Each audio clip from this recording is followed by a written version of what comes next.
தொடர்ந்து மற்றொரு அண்மை செய்தியை பார்த்து வருகிறோம். ஈரோடு கிழக்கு தொகுதி இடைத்தேர்தல் நாளை நடைபெற உள்ள நிலையில் வாக்குச்சாவடிகளில் இறுதிக்கட்ட பணிகள் நடைபெற்று வருகிறது. கூடுதல் விவரங்களை செய்தியாளர் மணிகண்டன் வழங்க கேட்கலாம். வணக்கம் மணிகண்டன், கூடுதல் விவரங்கள். நிச்சயமாக வினிதா, ஈரோடு கிழக்கு தொகுதி இடைத்தேர்தலுக்கான வாக்குப்பதிவு நாளை நடைபெற உள்ளது. இதில் திமுக, நாம் தமிழர் கட்சி மற்றும் சுயேட்சைகள் என மொத்தம் 46 வேட்பாளர்கள் போட்டியிடுகின்றனர்.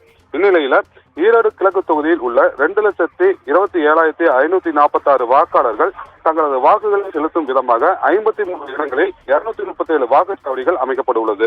இந்நிலையில் இன்று காலை வாக்குப்பதிவிற்காக பயன்படுத்த உள்ள 82 மின்னணு வாக்குப்பதிவு இயந்திரங்கள், 284 கட்டுப்பாட்டு கருவிகள், 284 விவிபேட் கருவிகள் மற்றும் வாக்குச்சாவடியில் பயன்படுத்தப்படும் பேனா, பென்சில், மை உள்ளிட்ட 85 வகை பொருட்களை வாக்குச்சாவடிக்கு கொண்டு செல்லும் பணிகளில் அதிகாரிகள் ஈடுபட்டாங்க.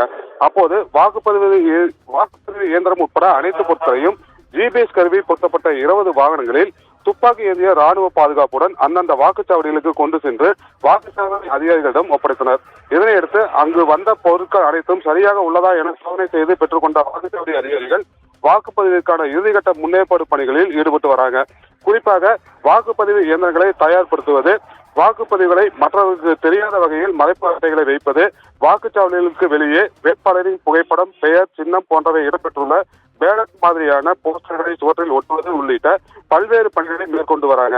ஈரோடு கிழக்கு தொகுதியில் உள்ள 9 பதட்டமான வாக்குச்சாவடிகள் உட்பட 237 வாக்குச்சாவடிகளில் 1194 அலுவலர்கள் பணியாற்றுவதோடு 300 துணை ராணுவத்தினர் உட்பட 2678 போலீசார் பாதுகாப்பு பணியிலும் ஈடுபட்டு வராங்க.